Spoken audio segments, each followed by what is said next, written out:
Mao na gini ang higayon nga mobabay ko sa akong pamilya ug ninyo tanan diri sa Pilipinas. Kay mao na ni ang panahon nga mobiyahe nako padulong sa Amerika. Kay naay itom nga tawo nga nagpaabot nako didto. Bag-o pa ko naabot ani gikan sa Vietnam naglaag. Nya baling inita didto mo nang pag-abot dinhi aperting laguma sa Dagway. Pero di gina mabilin ang Santon Gold Coffee Mix dai. Kay bisag naa nako sa Amerika, gusto ra gihapon ako nga mag-inom ko aning kapiha kay makatabang maguni sa ako Ug mao na ni ang last na kong gabi diri sa balay sa ako ang papa. Mao na po na last banding nako sa akong pamilya. Akong mga igtag sa og ante, ila jud kong giunungan. Pagka alas 4 sa kadlawon kay paadto na mi ani sa terminal, wala jud ko gibiyaan sa akong igtag sa. Diri gid siya natulog sa ako ang kwarto kay para mag-uban paghihapon mi usa ko mulakaw og Amerika. Bahalag natulog paning bata diri sa amo ang balay, ako gining halukan kay kani akong pag-umangkon sukad na tawo ni di gyud makapahilom ang inahan ani kun dili ko mukugos. Nig ako nay mukugos niya, dali kay mohilom hangtod makatulog. Pero karon nga nagkadako na kay palaway na kayo ming duha. Kusog na kayo mangaway sa ako nagbalik na kog Pilipinas, dako na ni kaayo siya. Dili pa gyud mabilin og mawala ang mga pag-ampo sa akong pamilya o sa akong mulakaw. Kay mao gini siya ang ako ang sandata sa akong pagbiyahe kay perti gining layo kaning pagkabiyahe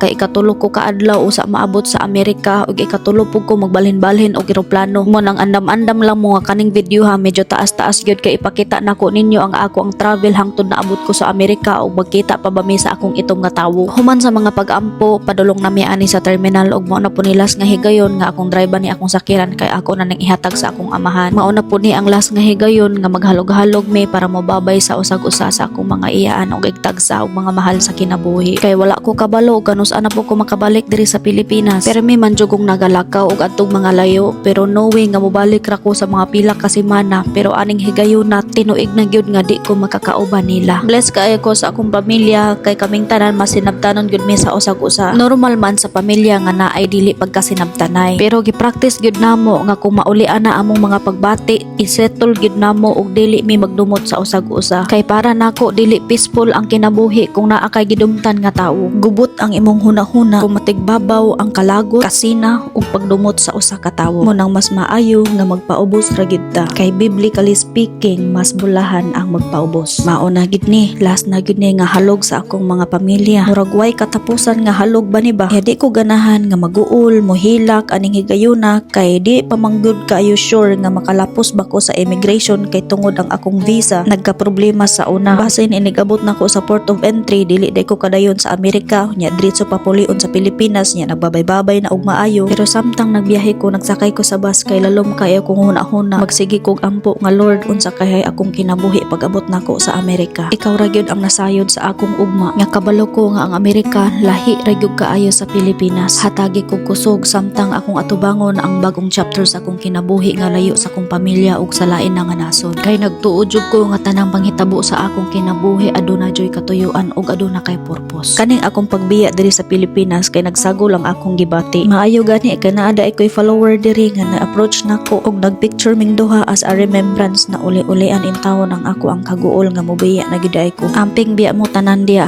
labi na sa mga bata nga mga babae gikan sa eskwelahan ritso ug pauli sa inyong balay kay hila na kayo ang panahon karon. Pag-abot nako sa Cebu gihatod ko sa akong amiga diri sa airport ug mao na gid ini diri na magsugod ang pinakataas nako nga biyahe sa ako ang kinabuhi kay magsigita og balhin-balhin sa kay eroplano sa mga country nga ato ang maagian ug pila pa ka adlaw ang atong biyahe ani. Diri na part kay medyo nagsugod na ko ka emotional, nagtan-aw ko sa airport nga og mosulod na ko ani dili na ko kagawas kay magpaabot na lang ko sa akong eroplano nga mulupad. Lord, mao na ba jud ni? Permi man ko mag-anhi og magsulod diri nga airport pero excitement ang ako ang bation kay kanang mulupad ko moadto og laing lugar pero mobalik ra jud ko pero ani higayon na mao na gid ni. Dili excitement ang akong gibati ani higayon na kundi kaguol og kabugat sa akong kasing-kasing nga mobiya ko nga taod-taod sa ako ang pamilya. Pero unsaon man kay maningpalad manggid ta para sa ato ang maayong ugma kay murag taas-taas na gyud ang unom ka tuig sa among relasyon sa akong itom nga tawo. Nya siya ra permi nag-anhi og Pilipinas so karong higayon na ako na po'y musulong niya dito sa Jamaica. Ako sa ning i-check-in ang akong mga bagahe kay para di ko magdali-dali unya.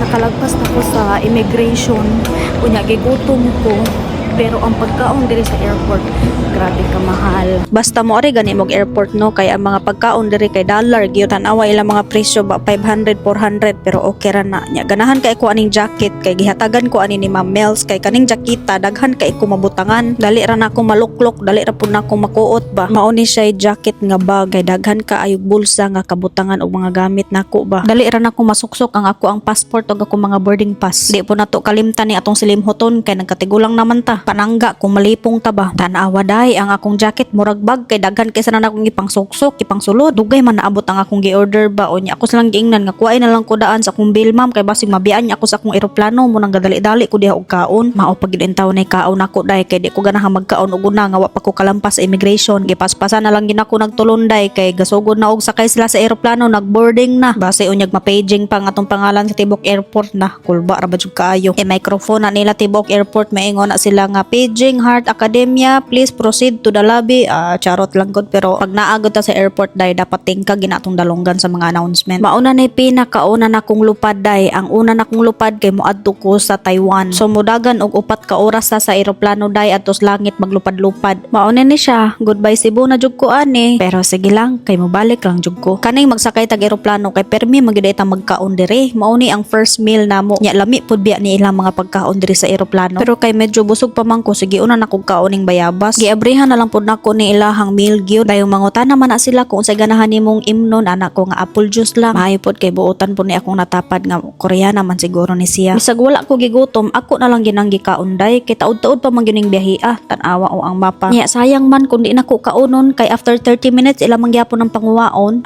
Kaunon na lang para di masayang. Haladay hapit na ko ani motugdong og Taiwan pero amazing kaining ilang tubig diri day okay wa gyud nag-ipon ng ilang tubig nga lubog og tin-aw. Kay numdum man jud ko ani sa una ga high school pa ko nga naa may ingon ani nga explanation dito sa libro sa Makabayan na bisag unsaon di gina sila mag-ipon kanang tubig nga tin-aw o kanang tubig nga lubog. Na sa una sa libro ra nako ni makita karon nakita na gyud nako sa akong mga mata. Syempre i-share pud nako sa inyo ha. Tugdong na gyud diri sa Taipei Taiwan day nya na ako'y 8 ka oras nga layover dinhi kay ang sunod nato nga flight 14 na gyud pud ta mudagan og 15 ka oras nga sige ra taglingkod sa eroplano. Pag-abot nako diri sa Taiwan ako dayon gitan-aw sa ilahang monitor kung wala ba na delayed ang ako ang flight wa ba na cancel ing ana kay diri magud sa airport dapat ikmat jud ang imong mga mata kay usahay ang imong flight ma-cancel or ma-delay ding ana mo na ako ganang ginapacheck nya ginamonitor gyud nako na permi ang gate number kay pwede man gud na sila mag-ilis-ilis ba nya mabiyaan unya ka na kamahal ra ba gyud sa ticket o nya after 8 hours of layover day kay nakasakay na gyud in tawon ko nya syempre kay bugnaw man kay diri sulod sa eroplano magmedyas gyud ta kay para di ta magkurog unya ni sawal na gyud ang akong gikahadlokan day nga nagsakit ta kong ulo nga maglabad akong ulo mo biyahe di man jud ko ganahan nga mo biyahe nga maglabad akong ulo agi pagawas dayon nato ang atong lola remedyo day ato ning iduhig sa ato ang mga kabunahan hilot-hiloton kay para maulian murag nagutman magugkuan ning panahon na day bura kog kasukaon ba nya og di na ko ni isuka kay di man jud ko maulian mo nang ani dagan jud ko sa ilahang CR day oy ako jung gipagawas day agkatud ang kinaon nako ganina gikan sa Cebu paadto sa Taiwan wa ko malinsi kay gisagol nako ang prutas ug ang ilang pagkaon nga kanang meal ba nawa na kuyapan si Inday Heart aning higayuna lain na jud kay akong paminaw ana ba maayo gani kay nidulot sila og kape pero pag inom nako hasta man di ang paita kay wa man day ni kalamay niya akong gibot nga kalamay agoy pait ra man gihapon kay gamay ram po kay kalamay lang gihatag nako di ana day mao na pud ning sugod na tugkaon aning 15 ka oras ta maglupad-lupad diri sa kawanangan maayo gani kay naulian ra ko niya akong napagawas tong una na akong gikaon wa ko maangay ato day murag ikalima man siguro may magkaon diri aning eroplanuhan kay dugay kay sige naglingkod ba maunay pamahaw pa namo diri day naglupad na mi ana day ha layo na mi kaayo ana day maayo gani kay kaning tapad na kong bangko walay naglingkod kay ana kahira-hira gyud din taon ko day makatulog gyud din taon ko ani nya libre na po ning habol og unlan nila diri day kay laliman pud naman ka nga magbiyahe og 15 ka oras nga wala kay lakaw-lakaw tulog og kaon ra imong buhaton may gani jud kay way tapad ko naglingkod diri kapatong intaw gamay ang ako ang mubo nga bagtak sa manok nya murag diri na ko magsugod ka jet lag day ba kay di pa man ko katulog nya mga tawo nangatulog naman dinhi gipalong nang suga day nya ang oras sa akong cellphone kay alas 2 GS pero ako kabalo kung PM ba ni or AM kay ngit-ngit na kay diri sa sulod pero sa gawas nag-abri na ko sa bintana parte panghayaga kani akong paglupada ron kay padulong ko ani sa ako ang port of entry sa America which is sa New York tan-awa ang mapa hastang kalayuan naman day akong adtuan di ay. Nya dili pa jud na mao kay inigabot na ko sa New York kung makalapos ko sa embassy kay musakay na pud kog laing eroplano paadto na pud sa lugar sa akong itom nga tawo.